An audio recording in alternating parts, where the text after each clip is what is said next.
Hello, কেমন আছেন সবাই? আশা করছি ভালোই আছেন। তো চলে এসেছি আজকের ব্লগ নিয়ে।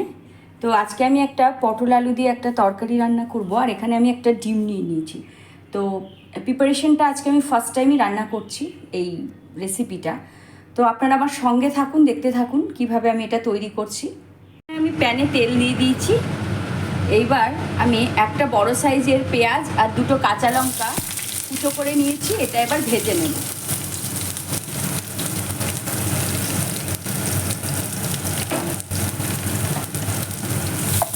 কিছুক্ষণ এই পেঁয়াজটা কাঁচা লঙ্কাটা আমি ভেজে নেব, তারপর আমি এর মধ্যে সেই ডিমটা ফাটিয়ে দিয়ে দেবো। তো দেখতে থাকুন। একটু ভাজা ভাজা হয়ে এসেছে। এবার আমি এর মধ্যে দিয়ে দিচ্ছি হাফ চামচ মতো লবণ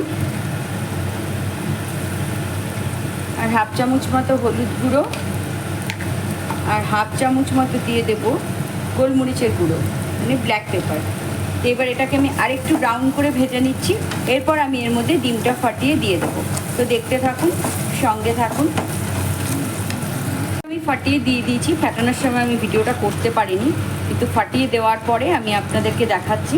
এইবার এই পেঁয়াজের সাথে ডিমটাকে আমি খুব ভালো করে ভেজে ঝুড়ো ঝুড়ো করে নেব। তো দেখতে থাকুন।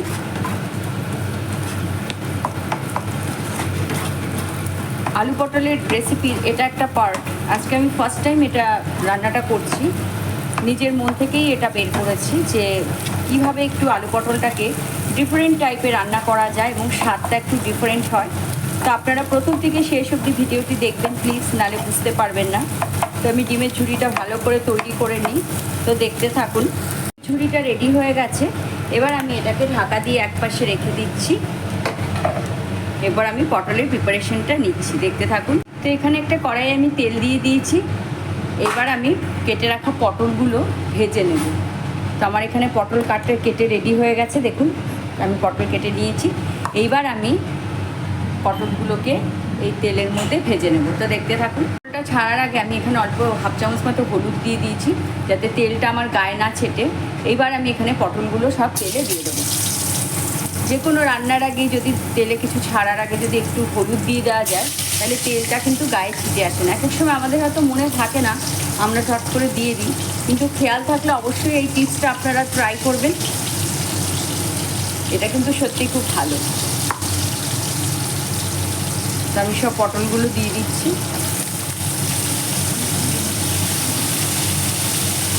আমার পটল দেওয়া হয়ে গেছে।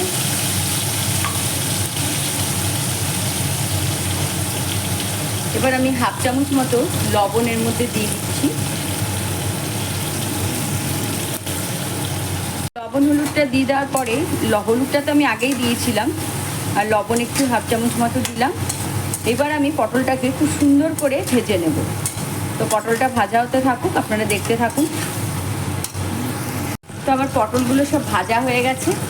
দেখুন, পটল কিন্তু সেদ্ধ হয়ে গেছে। যে দেখুন, আমি আপনাদের চাপ দিয়ে দেখিয়ে দিচ্ছি, কিন্তু দেখুন এখনও সেই সবুজ রঙটা রয়ে গেছে। এরমভাবে পটল ভাজতে কিন্তু সত্যি ভালো লাগে। পটলের রঙটাও বেশ থেকে যায়, সবুজ সবুজ হয়, অথচ পটলটা সেদ্ধ হয়ে যায়। তো চলুন নামিয়ে নিচ্ছি। এগুলো ভেজে আমার তোলা হয়ে গেছে। এবার আলুগুলো ভেজে নিচ্ছি। তেলের মধ্যেই আমি টুকরো করে কেটে রাখা আলুগুলো দিয়ে দিয়েছি।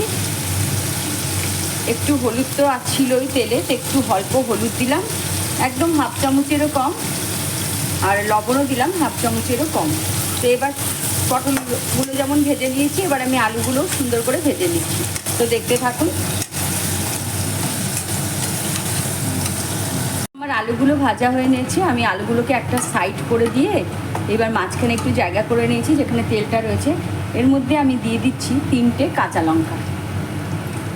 কাঁচা লঙ্কাটাকে একটু নাড়িয়ে চাড়িয়ে নেব। এরপর আমি এর মধ্যে দিয়ে দেব, এই অবস্থায় আমার গ্যাসের ফ্লেমটা কিন্তু লোতেই আছে, এর মধ্যে আমি দিয়ে দেব ভেজে রাখা পটলগুলো। এবার খুব ভালো করে একটু নাড়িয়ে নিচ্ছি। এরপর আমি একে একে সব মশলা এর মধ্যে অ্যাড করব। হাফ চামচ মতো হলুদ গুঁড়ো দিয়ে দিলাম,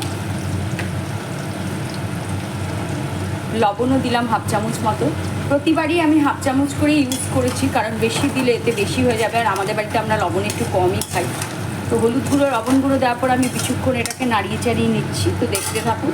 হলুদ গুঁড়ো আর লবণ গুঁড়ো দেওয়ার পরে একটু নাড়িয়ে নেওয়ার পরে এবার আমি এখানে দিয়ে দিচ্ছি 1 চামচ মতো ভাজা মশলা।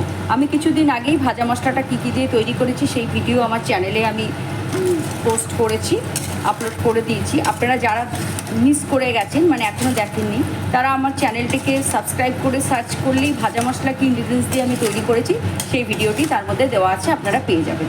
তো 1 চামচ মতো ভাজা মশলা দিলাম। এবার আমি দেব এখানে 1 চামচ মতো কাশ্মীরি লঙ্কার গুঁড়ো।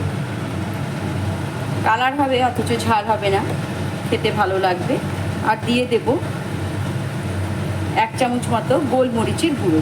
এই কটি মশলার ইনগ্রিডিয়েন্টস দিয়ে আমি পটলটাকে খুব ভালো করে কষিয়ে নেবো। আজকে এই দিয়েই আমি রান্না করছি, তো দেখতে থাকুন।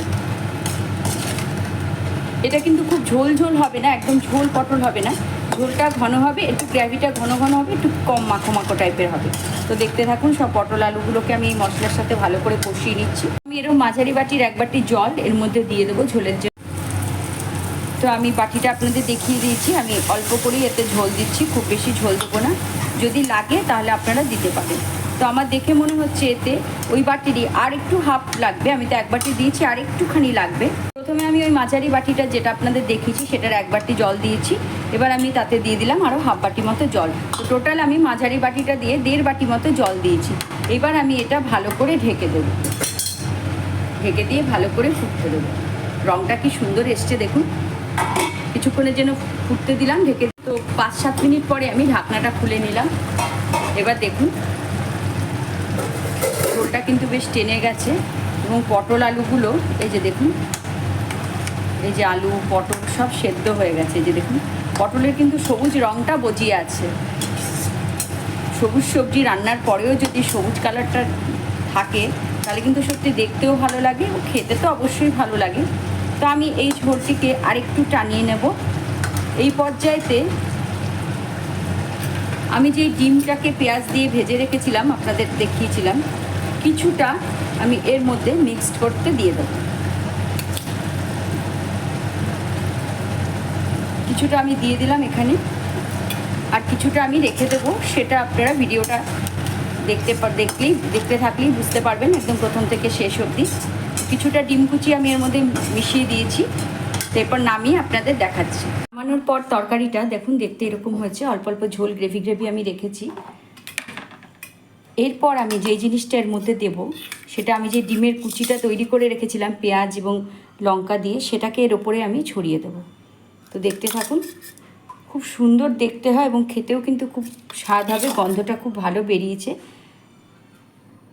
আপনারাও কিন্তু এইভাবে পটল আলু ডিমের কুচি দিয়ে তৈরি করে খেতে পারেন, একটা খুব সুন্দর টেস্ট হয়। কিছুটা ডিম আগে থেকে কুচি করে আপনারা ঝুড়ো করে রেখে দেবেন পেঁয়াজ কাঁচা লঙ্কা দিয়ে। আমি এখানে একটা ডিম ইউজ করেছি, আপনাদের ইচ্ছে মতো আপনারা আরও বেশি করে ডিম দিতে পারেন। তো দেখতে থাকুন। মোটামুটি ডিমের কুচি দেওয়া হয়ে গেছে, আর একটু বাকি আছে, আমি চতুর্দিক দিয়ে সেগুলো দিয়ে দিচ্ছি। এইবার দেখুন ডিম কুচো দিয়ে সাজানোর পরে জিনিসটা দেখতে কত সুন্দর লাগছে। তো আপনারা এইভাবে পটল আলুর তরকারি ডিমের ঝুড়ি দিয়ে বানিয়ে খেতে পারেন, খুব স্বাদ লাগবে খেতে। তো ভিডিওটি কীরকম লাগলো অবশ্যই কমেন্ট করে জানাবেন। যারা ফেসবুক থেকে দেখছেন প্লিজ পেজটিকে ফলো করে দেবেন, এবং যারা ইউটিউব থেকে দেখছেন তারা আমার চ্যানেলটিকে সাবস্ক্রাইব করে পাশে রাখা বেল আইকনটি প্রেস করে দেবেন, তাহলে প্রত্যেকটা ভিডিও নোটিফিকেশন আপনারা আগে আগে পেয়ে যাবেন। যারা আমার প্রত্যেকটা ভিডিও দেখেন, আমাকে লাইক করেন, কমেন্ট করেন, তাদেরকে আমি আমার মন থেকে থ্যাংক ইউ জানাচ্ছি এবং আমার পাশে থাকার জন্য অনেক অনেক অনেক অনেক ধন্যবাদ। তো আজকের ভিডিও এই পর্যন্ত, সবাই ভালো থাকবেন। পরবর্তী ভিডিও নেবার আপনাদের সামনে চলে আসবো। সবাই ভালো থাকবেন, টাটা।